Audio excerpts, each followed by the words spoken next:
우리의 신앙생활에 있어서 교회가 어떤 곳인가, 우리가 교회를 바르게 이해하고 있는 것이 우리의 신앙생활에서 굉장히 중요합니다. 그래서 신자가 교회를 이해하는 것만큼 또 우리의 신앙의 깊이와 넓이도 더해지게 되고요. 교회를 이해하는 것만큼 우리의 신앙도 견고해질 수 있습니다. 교회는 어떤 뛰어난 사람들의 지혜나 아니면 리더십과 같은 이런 자연적인 요소들로 세워진, 그렇게 구성된 모임이 아니라 어떤 의미에서는 이런 자연적인 요소들이 아닌 좀 더 초자연적인 그런 성령의 역사 가운데 이루어진 공동체가 바로 교회라고 할 수 있습니다. 주로 갈릴리 사람들이 주축이었던 이 초기 예루살렘 교회가 어떻게 오늘 본문 속에 등장했던 것처럼 3,000명이나 되는 신자들을 이끌어낼 수 있었고, 또 그렇게 그 사람들을 헌신케 하고 또 이 사람들을 통해서 교회가 하나 되게 하는 그런 일들을 이끌어낼 수 있었겠느냐 하는 겁니다. 이 갈릴리 출신의 120여 명 정도 되는 이 소수의 사람들이 어떻게 3,000명이나 되는 예루살렘 교회를 이끌어가고 또 이 가운데 아름다운 헌신과 하나됨을 이뤄가는 이런 놀라운 일들을 할 수 있었겠느냐 하는 겁니다. 성경은 교회가 자연적인 요소들로 설명이 불가능한, 어떤 의미에서는 초자연적인 성령의 역사가 아니고는 설명될 수 없는 그런 놀라운 일들을 성경은 우리에게 기록을 하고 있습니다. 교회는 어떤 종교나 제도가 아니고요. 또 교회는 어떤 건물이나 조직이 아닙니다. 교회는 성경의 가르침에 의하면 주님을 머리로 하고, 그리고 그 주님과 연합된 모든 영혼들의 그런 모임, 구성체, 그것을 성경은 교회라고 이렇게 정의를 하고 있습니다. 오늘 본문은 예루살렘의 오순절에 성령 강림 사건이 있은 이후에 어떤 사람들이 또 어떻게 이 어떤 의미에서 초자연적인 이 공동체인 교회의 회원이 되었는지에 대한 말씀을 하고 있습니다. 어떻게 예루살렘 교회가 처음에 어떤 사람들에 의해서 구성이 되고 예루살렘 교회가 시작되었는지, 그것을 보여주는 본문이 오늘 본문이라고 할 수 있습니다. 그들은 최초에 예수 그리스도를 따랐던 사람들이고 후에 이 사람들을 우리는 그리스도인이라고 부르고 있습니다. 그런 사람들이 오늘 본문 속에 소개가 되어 있습니다. 신약의 교회의 탄생, 신약 성경의 이 교회가 시작되는 아주 결정적인 사건, 그것은 바로 우리가 지난 본문에서 살펴봤던 대로 오순절에 임했던 성령 강림 사건입니다. 오순절에 임했던 이 성령 강림 사건으로 인해서 신약의 교회가 시작되어지는 아주 역사적인 그런 일이 있었습니다. 최초의 주님의 제자들은 예루살렘에 모인 대중이 오순절 성령 강림 사건으로 말미암아 일어난 일, 곧 자신들의 그 난곳 방언으로 하나님의 큰 일을 듣게 되는 이 기이한 현상을 설명할 필요가 있었어요. 많은 사람들이 갑자기 이 갈릴리 출신의 제자들이 갑자기 외국어, 방언을 말하고 하는 이런 놀라운 신비한 역사를 보게 됐습니다. 목도하게 됐습니다. 그래서 이 일에 대해서 이 일이 어떻게 시작된 것인지, 이 일이 왜 일어나게 되었는지 설명할 필요가 있었고요. 그래서 지난 본문에서 살펴봤던 대로 사도 베드로가 이 오순절 성령 강림 사건이 왜 일어나게 되었는지를 성경을 인용하면서 설명을 한 본문을 저희가 살펴봤었습니다. 오순절 성령 강림 사건은 특별히 구약 성경 중에서 요엘서, 즉 요엘 선지자가 예언했던 그 예언의 성취적 사건이라는 것이 중요하고요. 그리고 사람들이 십자가에 못 박았던 그 예수께서는 구약 성경에 예언되었던 대로 부활하셨을 뿐만 아니라 그 구약 성경에 예언되었던 메시아이셨고 또 주 하나님이시라는 사실을 베드로가 구약 성경을 인용하며 선포를 했었습니다. 이 베드로 사도의 이 설교, 이 메시지는 모호하지 않았고요. 아주 분명하고 확실했습니다. 아주 명쾌하고 분명한 메시지였죠. 이 설교는 청중의 마음을 향해서 아주 뜨거운 그런 반응을 일으키는 그런 메시지가 되었습니다. 이 사도 베드로의 설교는 회중들의 마음을 고려해서 소프트하게 배려하는 마음으로 했던 설교가 아니었습니다. 설교자들이 받는 유혹이 있습니다. 회중의 마음을 불편하지 않게 하는 설교. 그런 설교를 하려고 하는 유혹이 있습니다. 그래서 되겠습니까? 하나님의 말씀을 온전하게 담대하게 분명하게 증거해야 되는데 우리의 이 죄된 마음이 설교에 대해서 불편한 반응을 보이게 하는 때가 굉장히 많이 있습니다. 그러나 오늘 본문 속에 등장한 베드로의 설교는 십자가에 못 박았던 그 예수를 십자가에 못 박았던 자들이 바로 그 너희들이라고 아주 분명하고 단호하게 선언을 하는 그런 설교였었습니다. 굉장히 불편하죠. 그대들이 바로 예수를 십자가에 못 박은 주인들, 범인들이라고 아주 분명하게 베드로가 선포를 하였기 때문에 이 설교는 회중의 마음을 굉장히 불편하게 하는 그러한 설교였음이 분명합니다. 이 설교를 듣고 이 회중들의 그날 예루살렘에 모였던 3,000명이 넘겠죠. 회심한 자들만 3,000명이니까요. 이 베드로의 설교를 들었던 사람들은 아마 그 이상이 되었을 겁니다. 이 메시지는 너무나 강렬했기 때문에 귀에 울렸고 마음을 찌르는 그런 설교였었습니다. 그래서 그 말씀을 들었던 사람들은 그 말씀 앞에서 자신들이 피할 수 없다고 느꼈습니다. 그래서 설교를 들은 대중의 반응은 37절에 나온 대로 형제들아 우리가 어찌할꼬 하는 거였습니다. 형제들아 우리가 어찌할꼬. 설교는 바로 이런 겁니다. 설교는 단순한 강연이 아니고요. 또 그룹 성경 공부도 역시 아닙니다. 설교는 설교자를 통해서 선포되는 하나님의 말씀입니다. 하나님은 설교라고 하는 이 방편을 통해서 지금도 여전히 백성들을 향하여 말씀하고 계십니다. 설교는 하나님께서 사용하시는 초자연적인 수단입니다. 오늘도 하나님은 설교를 통해서 당신의 말씀을 이 세상에 선포하고 계십니다. 하나님께서 설교를 통해서 죄인들을 거듭나게 하시고 또 설교를 통해서 자기 백성들을 먹이고 또 거룩하게 하십니다. 저는 목사로서 제가 하는 일들이 다 필요하고 중요하다고 생각합니다. 신방도 중요하고요. 성경 공부도 중요하고요. 강의도 중요하고요. 또 필요한 대로 여러 가지 일들을 하는 거 중요하다고 생각합니다. 그러나 저에게 있어서 가장 중요한 첫 번째 부르심은 바로 이곳에 서서 하나님의 말씀을 여러분들에게 전하는 일입니다. 제가 하는 일이 다른 그 어떤 일이 이 일에 앞서갈 수 없어요. 저는 그 일에 대한 확신을 갖고 있는 사람이고 그 일을 위해서라면 그 다른 어떤 것도 모든 것이 뒤순서가 됩니다. 그렇기 때문에 저는 이 부르심에 순종하기 위해서 이곳에 왔고 저는 여러분들의 이 부르심에 따라서 오늘도 설교를 하고 있다는 사실을 저는 늘 잊지 않으려고 합니다. 오늘 본문은 설교자인 저를 아주 매우 각성시키는 말씀이 아닐 수 없습니다. 오늘 이러한 설교의 영광이 과연 교회 가운데 나타나고 있는가 하는 것을 되돌아보게 하는 그런 놀라운 역사가 오늘 본문 가운데 사실 나타났습니다. 하나님의 말씀이 선포되고 있는데 회중의 반응은 무덤덤하거나 때로는 동의하기 어렵다는 표정으로 지을 때가 많이 있습니다. 때로는 오늘 설교가 정말 좋았어요 라는 정도의 평가는 들을 수 있지만 회중의 영혼이 각성되고 또 영혼의 지진이 일어나는 그러한 설교를 찾아보기가 어려운 시대이기 때문에 그렇습니다. 베드로의 설교를 들었던 사람들의 마음은 여유롭지 못했습니다. 베드로의 설교를 듣는 순간 그들은 좌불안석이 됐습니다. 마음이 너무 불안했습니다. 그 말씀은 그 사람들, 그 듣는 이들을 향한 하나님의 아주 신랄한 말씀이었기 때문에 이 사람들 그 말씀을 듣는 순간에 마음이 굉장히 불편했습니다. 그들은 이 말을 듣고 마음이 찔렸다고 오늘 본문이 말씀하고 있습니다. 20세기에 있어서 최고의 설교자라고 꼽히는 목사님 계세요. 마틴 로이드 존스라고 하는 목사님이신데 이분이 목사와 설교라는 책에서 설교는 불붙는 논리다 그랬습니다. 불타는 논리다. 그리고 마음을 움직이는 이성이다. 이렇게 설교를 정리한 적이 있습니다. 하나님의 말씀을 두고 이 말씀을 두고 설교자인 저와 이 말씀을 듣는 여러분들이 계십니다. 하나님의 말씀을 두고 하나님의 말씀을 전달하는 설교자인 저와 그리고 이 말씀을 듣는 여러분들이 계세요. 여러분 말씀을 설교자로서 저의 책무는 말씀을 증거하는 겁니다. 반대로 하나님의 말씀 앞에 서 있는 여러분은 어떤 분들이십니까? 하나님의 말씀을 두고 저는 그 하나님의 말씀을 전달하는 자고요.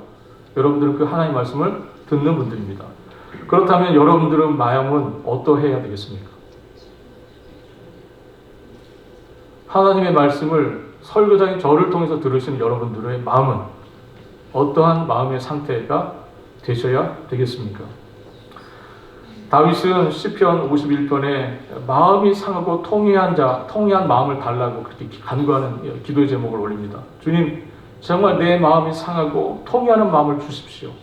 정말 가난한 마음을 주십시오. 이러한 간구를 시편에서 하고 있습니다. 오늘 베드로의 설교를 들었던 사람들의 마음 상태가 바로 그런 상태였을 거라는 생각이 듭니다.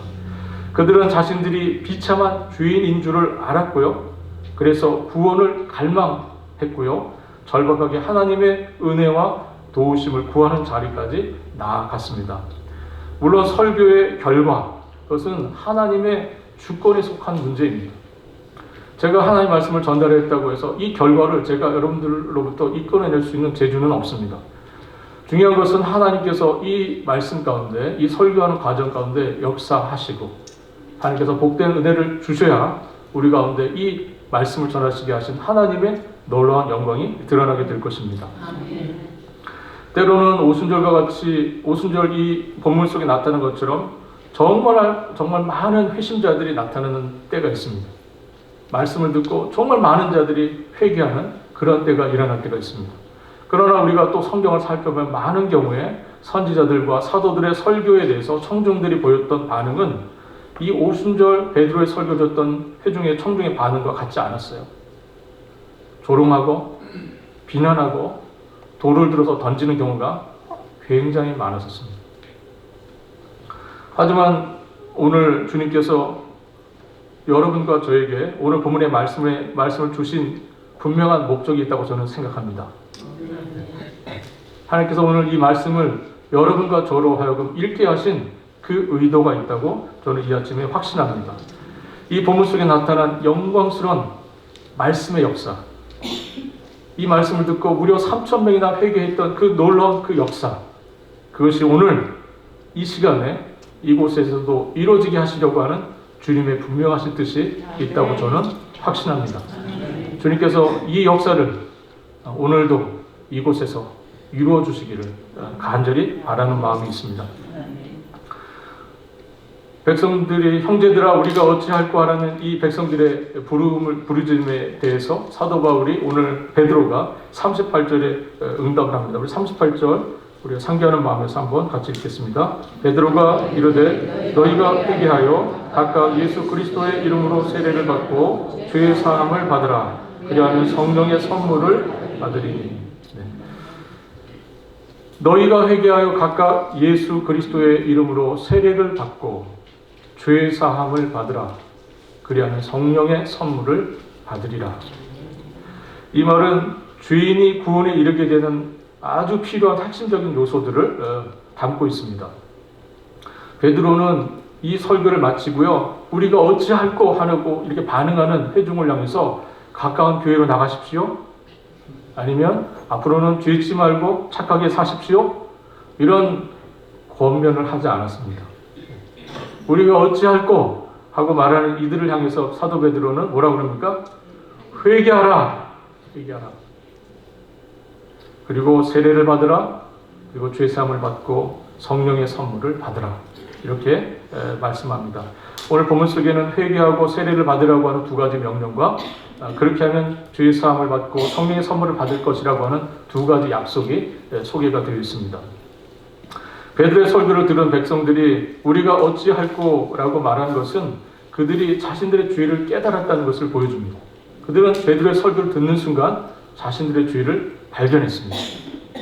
여러분, 설교를 듣는 중에 여러분들이 죄를 깨달으셨다면 하나님의 복된 역사입니다. 아멘. 믿으십니까? 아멘. 여러분들이 설교 가운데 여러분들의 죄가 드러났다면 그것은 참으로 감사한 주님의 역사가 있다는 사실임을 믿으시길 바랍니다. 그들은 자신들이 예수님을 거부했고 또 예수님의 십자가의 죽음에 가담했다는 그 죄를 회개해야 했습니다. 어떠한 죄인도 회개 없이 하나님의 자녀가 될 수는 없습니다. 하나님을 인격적으로 만났다는 것은 그가 하나님 앞에서 자신의 죄와 비참함을 인식했다는 것이고 죄를 슬퍼했으며 하나님께 죄를 인정하고 그 용서를 구했다는 뜻입니다. 여러분 자신에게는 그런 일이 일어난 적이 있습니까? 여러분들은 정말 여러분들의 죄의 문제를 가지고 하나님 앞에 엎드려서 회개해 보신 적이 있으십니까? 네.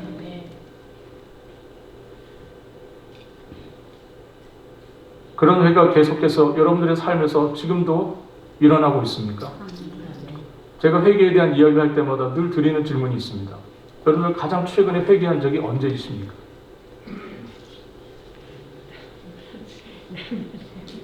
여러분들이 여러분의 죄의 문제를 가지고 정말 주님 앞에 엎드려서 회개를 해보신 적이 그 마지막이 언제이십니까? 회개 없는 죄사함은 없습니다. 죄사함의 근거는 예수께서 십자가에 죽으셨다는 사실에 있고 회개를 통해서 그 죄사함과 구속의 효력이 죄인에게 주어집니다. 죄사함은 회개를 통해서 주어주시는 정말 하나님의 놀라운 선물입니다. 다음으로 사도 베드로는 예수 그리스도의 이름으로 회개한 그들을 향해서 회개하라 이야기하고 그 다음에 예수 그리스도의 이름으로 세례를 받으라고 말합니다. 세례는 그들이 회개했고 또 죄사함을 받았다는 것에 대한 표입니다. 그러므로 회개와 세례는 분리될 수 없는 동전의 양면과 같은 것입니다. 회개를 전제하지 않은 세례 있을 수 없고요. 세례로 표현되지 않은 회개 존재할 수 없습니다. 개인적인 회개와 믿음을 통해서 예수 그리스도를 영접한 사람은 공적인 세례를 통해서 그들의 회개와 믿음, 신앙을 하나님 백성 앞에서 공식화해야 합니다. 그래서 여러분들 가운데 아직 세례를 못 받으신 분이 계신다면 여러분들 신앙을 이 회중 앞에서 공적으로 표하는 세례를 꼭 받으실 것을 권해드립니다. 사실 그 당시 유대인들에게 세례 받을 것을 요구하는 것은 유대인들의 입장에서는 굉장히 사실은 불쾌한 일입니다. 왜냐하면 세례는 당시 유대인들이 생각할 때 세례는 이방인이 유대교로 개종할 때 하는 의식이었습니다. 그래서 태생적으로 유대인인 이 사람들에게 세례를 받으라 이렇게 권한 것은 이방인들에게 요구했던 것을 요구하는 일이기 때문에 굉장히 유대인 입장에서는 불쾌한 요구입니다. 그러나 그럼에도 불구하고 이날 이 세례를 3,000명이나 되는 유대인들이 받게 됩니다. 그들은 자신들의 죄와 그 죄의 비참함이 드러나는 그 순간에 그것을 드러냈던 그 설교를 통해서 자신들의 주인됨을 정말 깊이 깨달았고요. 세례를 통해서 이 죄사함의 확신을 받기를 간절히 원했습니다. 그래서 그들은 그날 세례에 임하게 됩니다. 그래서 베드로는 이제 끝으로 성령의 선물을 받을 것이라는 약속의 메시지를 전합니다. 성령의 선물을 받지 않는 구원은 있을 수 없습니다. 구원을 받았다고 하는 것은 이 사람이 성령의 선물을 받았다는 의미를 갖고 있는 겁니다. 이날 세례를 받고 교회에 들어온 3,000명이나 되는 이 사람들에게 어떤 가시적인 성령의 눈에 띄는 그런 역사가 있는지는 알 길이 없습니다. 오늘 본문에 소개가 되어 있지 않아요. 그러나 다만 중요한 것은 그들이 베드로의 말대로 성령의 선물을 받았다는 겁니다. 이들은 세례를 받고 성령의 선물을 받았습니다. 그들은 참된 회심과 세례를 통해서 오순절에 교회에 부어졌던 그 교회 안에 성령이 어떤 교회 안에 들어옴으로써 한 성령으로 세례를 받고 한 성령을 마시게 되는 그리하여 그리스도인이 되는 놀라운 역사를 이루게 되었습니다.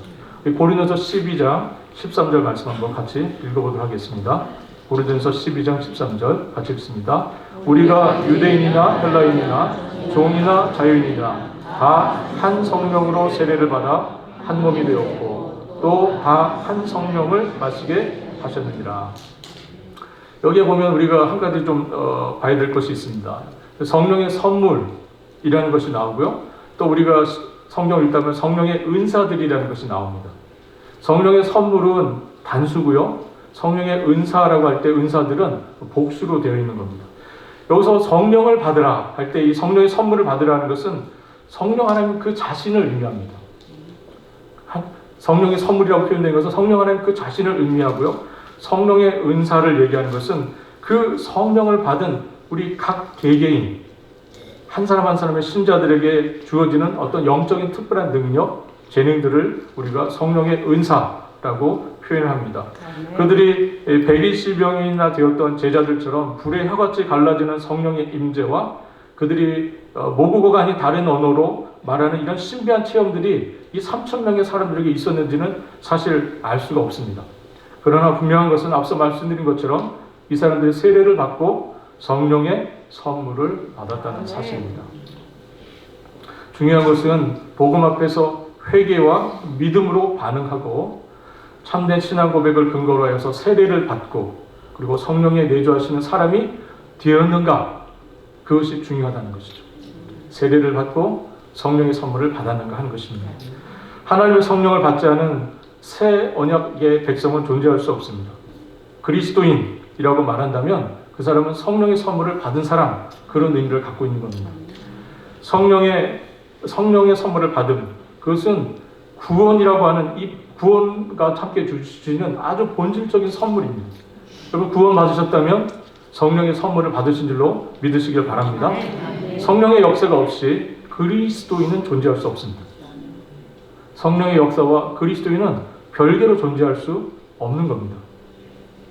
사도 베드로는 39절에서 죄사함과 성령의 선물을 주신다는 약속이 어디까지 미치게 되는지, 이 선물의 약속이 어디까지 미치게 되는지를 39절에서 설명을 합니다. 같이 한번 39절 읽겠습니다.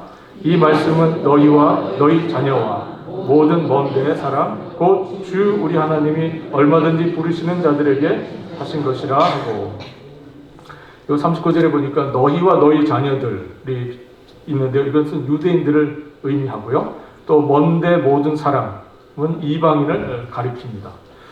이는 성령께서 이루신 이 구원의 역사, 성령께서 이루신 이 구원의 역사가 시간적으로는 그 청중의 후손들에게까지 미칠 것이라고 말하는 거고요. 또 공간적으로는 온 세상 모든 이방인들에게까지 미치게 될 것이다 하는 것을 말씀하는 겁니다. 사도 베드로는 이 약속은 주 우리 하나님이 얼마든지 부르시는 자들에게 하신 것이라고 말씀을 하고 있습니다. 누가 부르십니까? 이 부르심은 어떤 부르심입니까? 유대인들을 불러내시고 이방인들을 불러내시는, 아무리 먼 곳에 있는 자들이라 할지라도 불러내시는 이 부르심, 누가 부르시는 겁니까? 그렇죠. 성령 하나님께서 부르시는 겁니다. 이 부르심은 효과적인 부르심이고 저항할 수 없는, 거절할 수 없는 하나님의 부르심입니다. 성령이 부르시지 않으면 어느 누구도 하나님 아버지 앞에 나올 수 없고요. 그러므로 성령의 이 부르심은 놀라운 생명으로의 초대이고 영원한 행복으로의 초대입니다. 여러분들은 다 주님의 이 부르심에 따라서 이곳에 나오신 분들이고, 여러분들 가운데 이 부르심이 오늘도 새로워지는 그런 역사가 있기를 바랍니다. 이제 사도 베드로가 설교를 마무리하고 있습니다. 그의 설교는 두려움에 사로잡았던 청중의 그 탄식 때문에 잠시 멈춰졌었지만 40절에 보면 베드로의 설교는 또 여러 말로 확증하며 권면하였다, 이렇게 말씀합니다. 우리가 어찌할꼬 하면서 이 탄식이 터져나왔기 때문에 베드로의 설교는 잠깐 중단되었던 것 같아요. 그러나 이 베드로서의 설교가 다시 계속 이어집니다. 여러 말로 확증하며 권하였다, 이렇게 말씀합니다. 그는 마지막에 이렇게 촉구하면서 설교를 마칩니다. 너희가 이 패역한 세대에서 구원을 받으라. 이것이 베드로가 마지막 설교의 마지막 메시지입니다. 너희가 이 패역한 세대에서 구원을 받으라. 결과적으로 그 설교를 들은 사람들 3,000명이 세례를 받고 그리스도인이 되어서 주님의 몸된 교회를 이루게 되었습니다.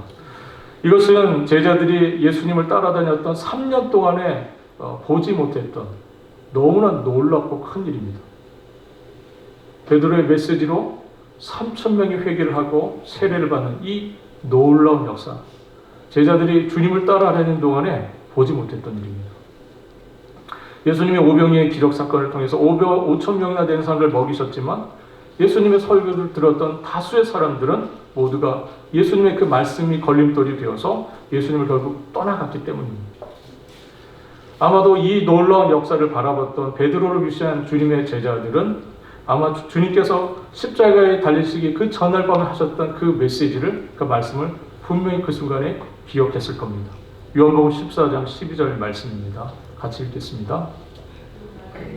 내가 진실로 진실로 너희에게 이르노니 나를 믿는 자는 내가 하는 일을 그도 할 것이요 또한 그보다 큰 일도 하리니 이는 내가 아버지께로 감이라. 우리 주님께서 마지막 제자들과 만찬을 하시면서 하셨던 말씀입니다.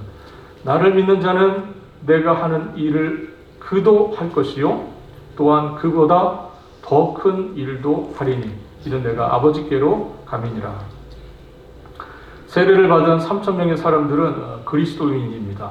우리가 그리스도인이라고 하는 것은 어떤 사람들입니까? 여러분, 어떻게 그리스도인이 됩니까? 오늘 본문 속에 그리스도인이 되는 과정이 쭉 소개가 되어 있습니다. 여러분들 우선 그리스도인은 자신이 그리스도인이 되기 위해서 어떤 뭔가를 하는 사람들이 사실은 아닙니다. 여러분들이 그리스도인이 되기 위해서 무언가를 하지 않는다는 사실을 우리 본문 속에서 여러분 발견하실 수 있기를 바랍니다. 물론 그들은 회개를 하고 세례를 받으라는 말을 들었고 그렇게 했습니다. 그러나 그 모든 것 그 이전에 이 사람들이 그리스도인이 된 것은 무엇입니까? 이 회개와 세례 이전에 무엇인가가 그들 속에 일어났었습니다. 그것이 뭐냐 하는 것이죠. 오순절에 성령께서 임하셨고 베드로는 성령의 충만함을 입어서 설교를 했습니다. 그리고 그 설교를 들은 청중들에게 어떠한 일이 일어났습니까? 그 청중들은 형제들아 우리가 어찌할꼬 하며 탄식을 터뜨렸습니다. 성령께서 설교를 듣고 있는 회중들의 마음속에 그 죄를 책망하셨고 예수 그리스도가 아니면 구원받을 길이 없다는 것을 깨닫게 하셨기 때문입니다. 성령의 역사가 있었기 때문인 것이죠.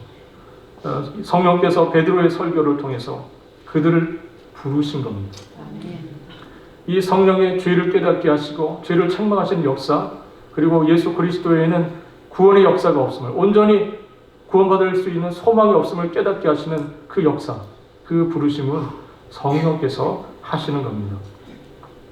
성령께서 죄에 대하여, 의에 대하여, 심판에 대하여 깨닫게 하시자 그들은 그것을 진심으로 깨닫기 시작했습니다. 그것은 단지 그들이 지적인 호기심을 가졌다는 것이 아닙니다. 그들의 마음이 찔렸다는 것입니다. 그리고 자신들의 영혼이 큰 공경에 처했음을 깨닫게 되었다는 것이죠. 사람들은 이렇게 그리스도인이 되는 겁니다. 그리고 자신들이 덧없는 세상에 더 이상 매여 사는 것을 후회하게 되고, 그래서 그에 대한 형벌을 감당하기에 합당한 자로 스스로의 죄인됨을 인정하고 회개에 이르는 그 과정들이 있게 되고요. 이렇게 자신을 정말 그 영혼부터, 그 마음 근본부터 흔드는 그런 어떠한 일, 그것을 경험한 사람들이 바로 그리스도인이 되는 겁니다. 그들의 회심은 그저 감정된 것이 아닙니다. 그냥 감정이 잠깐 동하는 것을 의미하는 것이 아니죠. 이 성령의 역사는 그 인격을 흔드는 겁니다. 그 전인격을 흔드는 것이죠. 그리고 나사렛 예수가 자신의 구주와 주님이 되심을 알게 되고 자신은 형편없는 죄인이며 구원이 필요하다는 것을 깨닫게 되시는 이 역사, 이것이 바로 성령의 역사입니다. 그 회심이 백성들에게 나타났고 이 새로운 삶의 방식을 선택하는 이 공동체의 모임이 바로 교회가 된 것입니다. 많은 사람들이 오늘날 교회를 모이면서 소망과 희망을 갖기보다는 많은 경우에 교회에 대한 실망과 좌절을 갖는 경우들을 저희가 보게 됩니다. 그것은 바로 그러면서 또 많은 이들이 이 뒤에 이어지는 42절로 47절까지 등장하는 예루살렘 교회의 모습을 이야기하면서 굉장히 이 교회의 초대교회의 모습을 굉장히 흠모하고 많은 사람들이 이 교회의 초대교회의 모습을 이야기합니다. 정말 교회가 이렇게 되면 얼마나 좋을까 하는 그러한 교회에 대한 소망을 이야기합니다. 그러나 여러분들 우리가 기억할 것이 있습니다. 그것은 바로 우리가 그러한 교회에 이르기 위해서는 오늘 본문이 앞서 있다는 사실입니다. 오늘 본문에 이 역사가 있어야 그 뒤에 나오는 42절부터 마지막 47절까지 등장하는 예루살렘 교회의 그 아름다운 역사가 이루어지게 되는 겁니다. 오늘 우리 가운데 성령의 이 부르심을 통한 건남, 성령의 부르심을 통한 죄사함이 없이는 우리가 아름다운 주님의 몸된 교회를 이루어갈 수 없다 하는 겁니다. 교회는 앞서 말씀드린 것처럼 정말 초자연적으로 역사하시는 성령의 공동체입니다. 우리가 아무리 좋은 아이디어와 우리가 아무리 좋은 지혜를 짜내서 교회를 운영해 나가는 것이 아닙니다. 여러분, 우리의 아이디어가 교회를 이끌어간다고 생각하십니까? 우리가 좋은 프로그램을 갖고 있기 때문에 교회가 유지되는 겁니까? 그렇지 않습니다. 교회는 성령의 공동체이고 그리스도인, 그 교회에 소속되어 있는 그리스도인 역시 우리 모두가 성령의 역사로 새롭게 변화되어 하나님의 백성이 된 사람들입니다. 성령으로 말미암아 무언가가 그들 안에서 일어났다 하는 겁니다. 그리고 그 이후에 그들은 주 예수보다도 더 귀한 것이 없다는 고백을 하는 사람들이 되었다는 거예요. 그것이 중요한 겁니다. 그런 사람들을 우리는 그리스도인이라고 부릅니다. 저는 이제 오늘 설교를 마치면서 여러분들에게 한 가지 질문을 던지면서 오늘 설교를 정리하려고 합니다. 사랑하는 성도 여러분, 우리가 어찌할꼬 하는 탄식을 알고 계십니까? 여러분들은 그 옛날에 베드로의 설교를 듣고 우리가 어찌할꼬 하는 이 탄식을 했던 이 사람들의 탄식을 알고 계십니까? 경험해 보셨습니까?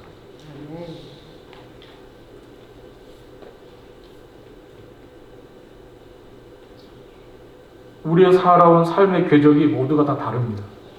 제가 살아온 삶이 다르고 여러분들이 사는 삶이 다 각각 다릅니다. 그래서 우리는 각각 다르게 살아왔고 지금 그럼에도 불구하고 우리가 이렇게 한 곳에 모여 있습니다. 그래서 우리가 지금 이곳에 오게 된 삶의 이야기가 사실 다 다릅니다. 제가 지금까지 여기까지 온 이 예배 자리까지 나온 제 삶의 이야기가 다르고요. 여러분들 개개인이 갖고 계시는 삶의 이야기가 다 다릅니다. 그러나 여러분, 변할 수 없는 한 가지의 진리가 있습니다. 우리가 다 다른 상황 속에서 왔지만 그럼에도 불구하고 변할 수 없는 한 가지 진리가 있습니다. 그것은 바로 그리스도인의 시작은 우리가 어찌할꼬 하는 탄식에서 시작됐다는 사실입니다.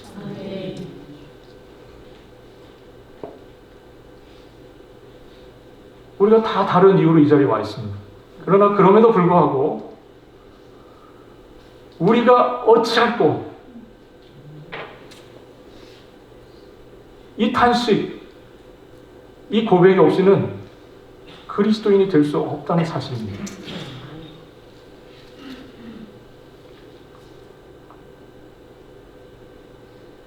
이 탄식은 우리에게 소망입니다. 놀랍게도 이 탄식이 우리로 하여금 소망으로 이끌어가고 참된 주님의 나라를 보게 하고 주님의 나라를 이 땅 가운데서 꿈꾸며 살아가게 한다는 겁니다. 스스로 결심해서 되는 일이 아니라는 것이 참 안타깝습니다. 우리가 그리스도인 되는 일이 스스로 결단하고 결심해서 되는 일이면 얼마나 좋겠습니까? 오늘 이 밤에, 우리 이 시간에 저는 여러분들이 정말 성령의 복된 역사를 간구하실 수 있기를 바랍니다. 여러분들이 아직 주님을 모르신다면, 아직 이 탄식 가운데 나아갔던 경험이 없으시다면 정말 가난한 마음으로 주 앞에 엎드려서 은혜를 구하시기를 바랍니다. 불쌍히 여겨달라고, 살려달라고 간구하십시오. 여러분, 우리의 육신이 멀쩡해서 살아있는 것 같지만 제 가운데 죽었던 우리입니다. 주님의 이 탄식을 통해서, 우리가 이 탄식의 고백을 통해서 성령의 역사를 경험해야만 우리가 참된 생명, 참된 소망 가운데 나올 수 있다는 사실을 여러분들 꼭 기억하실 수 있기를 바랍니다. 베드로가 설교했듯이 우리가 어찌할 거라는 탄식이 여러분들에게 소망이 되어짐을 다시 한번 말씀드리고, 여러분들 앞에 정말 진지하게 여러분들의 구원의 문제를 가지고 이 아침에 한번 주님 앞에 엎드릴 수 있는 여러분들 될 수 있기를 바랍니다. 해결되지 않으면 일어나지 마십시오.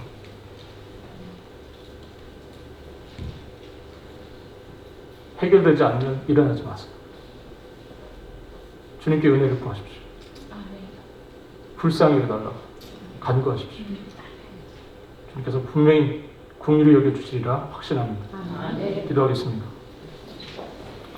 사랑하는 우리 주님, 오늘 그리스도인이 어떻게 되어지는지, 어떻게 그리스도인됨이 이루어지는지를 오늘 말씀을 통해서 깨닫게 하여 주시오니 주여 감사합니다. 성령 하나님, 우리를 부르시기를 원합니다.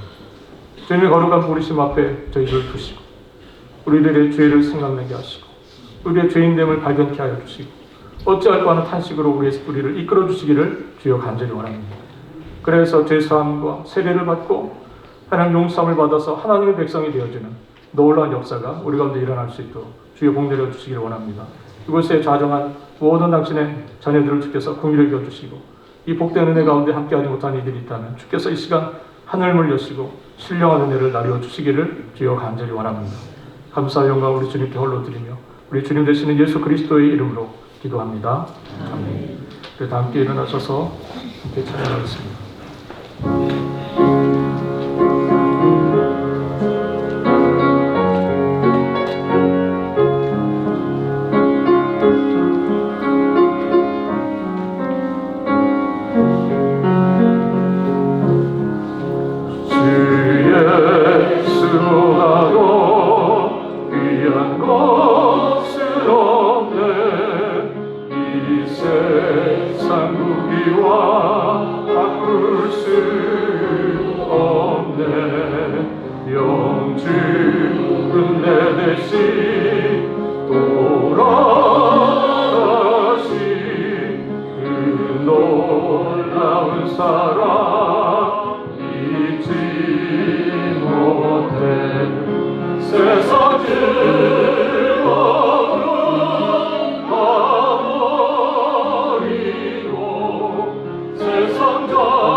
귀하신 주님 감사합니다. 주님께서 저희들에게 복된 은혜를 주시고 복음 안에서 하나 되게 하시고 하나님 나라의 가족 되게 하시고 하나님 나라의 백성 되게 하시오니 주여 감사합니다.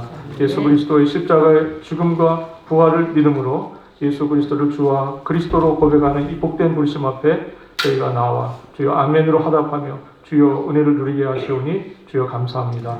주여 하나님 아버지 복된 예배를 저희에게 허락하시고 함께해 주신 것을 감사드리고 또 하나님 저희들에게 식탁의 교제로 애찬으로 저희들을 불러주시니 주여 감사합니다. 네, 애찬을 통해서 우리를 위하여 죽으신 십자가의 그 주님의 사랑을 깊이 나누는 시간이 되게 하시고 그 은혜와 사랑을 나누는 복된 자리가 될 수 있도록 주여 복 내려 주시기를 주여 간절히 원합니다. 하나님 예찬을 위하여 준비하며 수고하고 애쓴 손길들이 있사오니 주께서 함께하여 주옵시고 우리 주님께서 귀한 것으로 채워주시고 갚아주시기를 원합니다. 지금 우리의 주님 되시는 예수 그리스도의 은혜와 하나님 아버지의 사랑과 성령의 교통하심이 주 앞에 머리를 숙인 당신의 사랑하는 자녀들 위해 지금부터 영원토록 함께 계실지어다. 아멘.